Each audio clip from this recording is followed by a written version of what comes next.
There's a specific thing that happens the moment a prospect feels that you need the deal. They start to cool off. They start to pull back.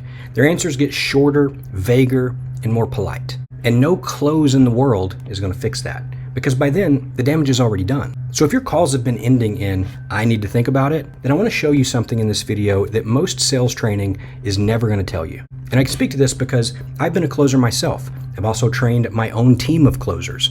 I've even been paid multiple six figures to come into a business, build sales teams, and train other people's best sales trainers and closers. So strap in, because this isn't going to be the same old advice that you might be used to hearing. Here's the reality. The sales conversation isn't where you lost them. You lost them weeks before you ever got on the phone.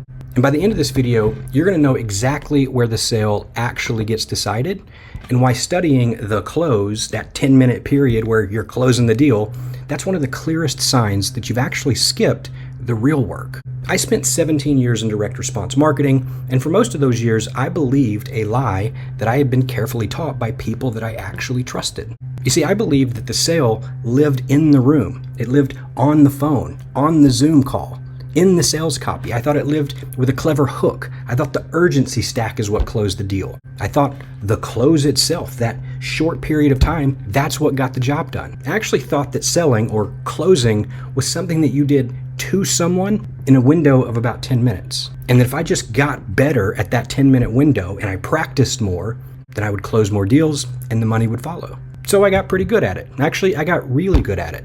But I want to be honest with you about what good looked like, because this part actually took me a long time to admit. I remember being on a call, more than one time this happened, and I needed the sale.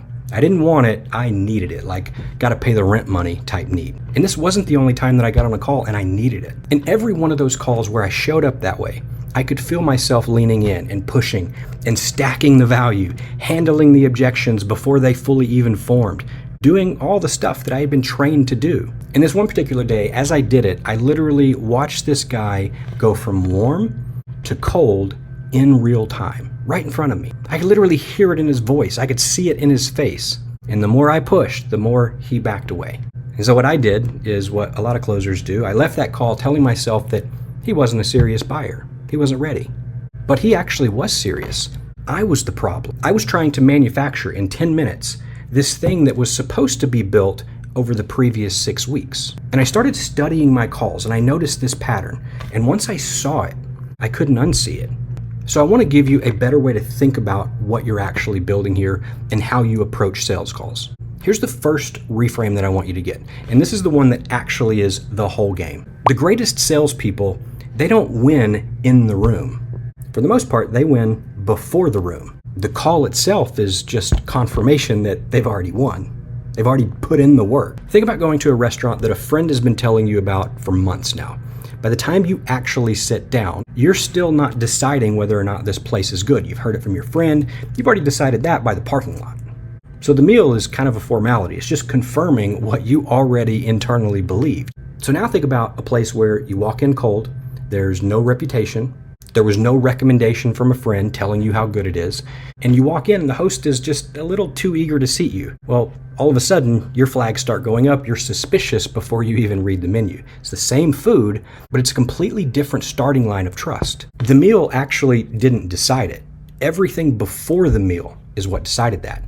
And that's what a sales call is. By the time someone is on the phone with you, they've already, for the most part, decided whether they believe you or not. So the conversation isn't where trust gets built, it's where your trust gets revealed. So what actually builds the trust then? Well, this is the second point that I want to make, and it is deceptively simple. All trust is a series of small, kept promises made over time, mostly when nothing is being sold. I mean, look at how you trust anyone in your real life. It doesn't happen with just one grand gesture.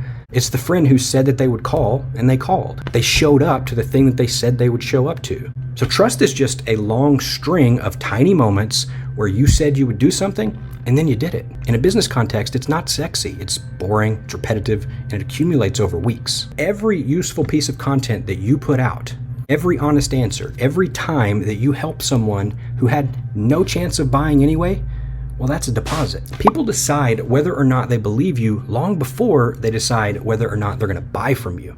And I know you might be saying, Justin, I don't have weeks. I got a call on Thursday and I need to close it. I thought that's what this video was about. And you know what? I hear you. But that's exactly the trap right there. The fact that you're trying to win Thursday's call on Thursday, that is the symptom of the problem. The work was supposed to happen in the 6 weeks before Thursday. And if it didn't, there's no script that's going to save you. Stay with me on this, because this next part is where it's going to cost you actual money. And this is the third point that I want to make. Needing the sale poisons the conversation. And a prospect can smell it from across the internet. When you need a deal, there's a pull in your energy. There's a lean. And that pull reads and translates to the other person as low trust. It gets interpreted like, this person needs something from me. And the second we feel that, what do? We start to protect ourselves. Let's think about this from another context, dating. The most attractive thing in a room is the person that's genuinely fine if it doesn't work out or not. They're not there playing games, they're not pretending, they're just actually okay either way. Maybe it works, maybe it doesn't. But the least attractive thing is the person who needs you to like them. We can feel that need instantly. And what does it do? It pushes us away every single time. Sales is identical to that. In most cases, the calmest person in the conversation almost always wins it. And you can't fake calm. But calm comes from not needing this particular yes. And you can only get there when you've built enough trust upstream before the call so that that one call that you're about to get in is not life or death. Which brings me to the thing that I want you to actually do. And I call it the pre-sale audit. And most operators that I talk to have never even run one of these. Here's the idea. You want to map out every single touch point that a prospect has with you before they ever get on a call. The post that they first found you from, the next 3 that they read after that, the email sequence they went through, the lead magnet, the DM exchange that you had with them, the page that they landed on. Write all of those steps down in order, kind of like a path. And a side note here, if you have no idea where your calls and people are coming from, that's a whole other problem. We'll solve that in another video. But now that you've written them all down in order, ask yourself, what promise did I make here? And did I keep it? Was this useful even to somebody who will never buy? Most operators, when they run this little test, what they end up finding is a path with almost nothing deliberate inside of it. It's a random post, a random sales page, a calendar link. There's actually no trust building architected into the gap. So the call has no choice but to do all the work. But the sales calls weren't designed to carry that weight. And the fix, I'm telling you, it's not just a better close. The fix is actually understanding what that gap is and filling it with kept promises. Filling it with content that is genuinely useful, even if they never buy from you. Specifics instead of hype stuff. Showing your failures, not just your wins. Because the failures are actually what make your wins believable. Think about it. When you put out the thing that admits, I pushed too hard on a call one time and I watched this serious, warm buyer go cold, well, that's a deposit. You just trusted them with your mistake. And trust runs in both directions. So now let me get to the part that makes all of this actually possible at scale, because AI really does have a place here. Now, the honest objection here is, okay, but making consistent deposits with hundreds of prospects over 6 weeks, well, that's a full-time job, Justin. And for most of history, you'd be right. That was true. You could either be generous and slow, or you could be fast but shallow. We didn't have what we have today. Leverage today in this era of AI, it now breaks that trade-off. It doesn't have to be one or the other. You can produce consistently useful content. You can send genuinely personalized follow-ups. You can hand somebody the exact resource that they need at the exact moment that they need it. And you can do all of that at scale because of AI. And it doesn't require a team, but it used to. There is a catch though. And this is, quite frankly, this is the whole thing. This only works if the underlying generosity that you're providing at scale is real and it's genuine. AI really does make it so that you can deliver genuine care faster to more people.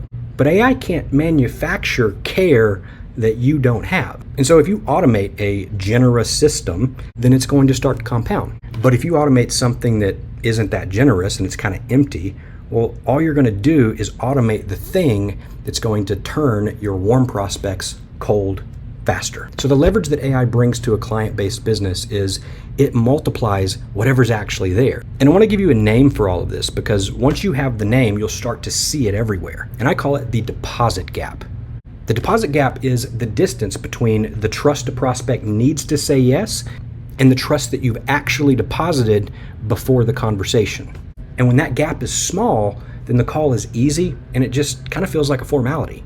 But when the gap is huge and you're standing on a call trying to wire somebody 6 weeks of trust in a matter of about 10 minutes, it's going to show, and you're probably not going to get the deal. Most operators do it this way. They try to close the deposit gap on the call. But the reality is you close it before the call, or you probably don't close it at all. Now, if any of this is landing just a little bit too hard, or if you just kind of recognize the exact feeling of leaning in on a call that you needed, if you've done that before, I want you to know that there's not a character flaw there. This isn't a you problem, all right? You're not doing anything wrong. Almost every good operator that I've ever known has done this, myself included. So if you've ever felt that cool down process, or you've seen it happen in real time like I did, and you ended up telling yourself that the prospect just wasn't serious or they weren't ready, I want you to tell me in the comments if you're brave enough, because I genuinely think that one moment, that realization, is the most common turning point in this whole business like this.